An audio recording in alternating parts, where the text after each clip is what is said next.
আসসালামু আলাইকুম। পটল দিবার মধ্যে পটল দিয়ে একবার একটু সিদ্ধ করে আমার সাথে কষাই দেবো, দিয়ে পরে মাংসের সিদ্ধ করলাম, ওই ঝোলটা দিয়ে দেবো। আসসালামু আলাইকুম। আলহামদুলিল্লাহ আলহামদুলিল্লাহ, ভাই বোন ভালো আছে অবশ্যই।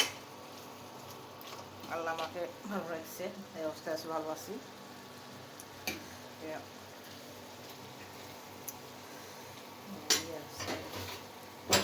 সিদ্ধ করে দিচ্ছে, কষা দেবো। নামাজের টাইম, আজান হারিস মসজিদ যাবে, যারা মেয়ে মানুষ তারা বাড়িতে নামাজ পড়ে, বাড়িতে নামাজ পড়বে, বাড়িতে নামাজ সময় মতন পড়েন। যে 3টা 2:30 3টা 4টা বাজে একজন নামাজ পড়তে, আর তারা একজন নামাজটা পড়ে নেই, খরচ থাকে না, নামাজ পড়তে দেরি হলে খরচ থাকে না, 5 ওয়াক্ত নামাজ ঠিক মতো পড়ে। আর এই তো শুক্রবার দিন বেশি বেশি দরুদ শরীফ পড়েন, বেশি বেশি দরুদ শরীফ পড়েন। কাহাব তো আছে, যারা পারবেন পড়েন, যারা পারবেন তারা পড়েন। তারপরে আমি এই মাংসের মধ্যে একটু পটল দিয়ে দিলাম, পটল দিয়ে এখন কষাই নেব সাথে।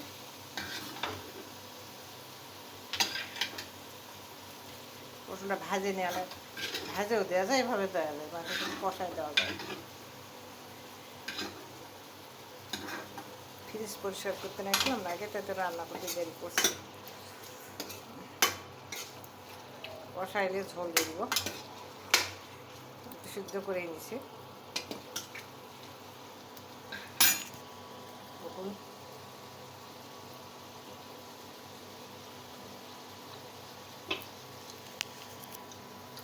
ঝোল দিয়ে দেবো অবশ্য।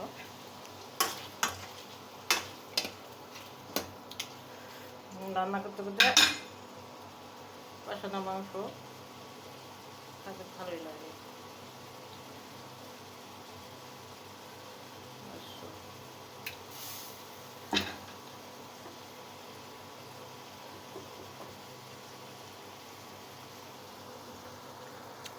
আমি খাই আর রান্না করি।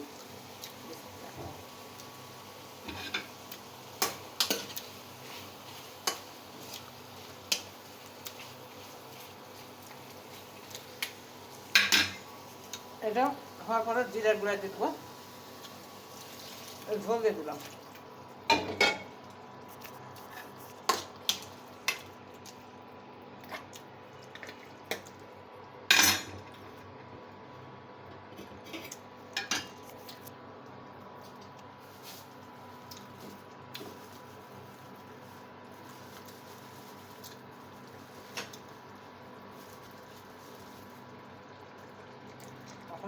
আমি জিরার গুঁড়া দিলাম।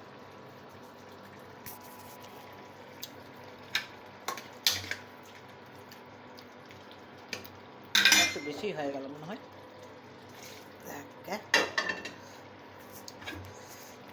মাংসের সাথে তুলে দেবে,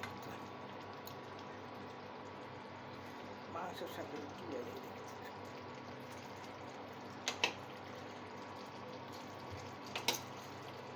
মানুষ বাসে থাকতে গেলে বিপদ আপদে সবই থাকবে, তার তো আল্লাহ আছে, আল্লাহ দেখলে সব পাওয়া যায়, সময় লাগে, ধৈর্য লাগে, সবই আল্লাহ দেয়, আল্লাহ সবই দিতে পারে।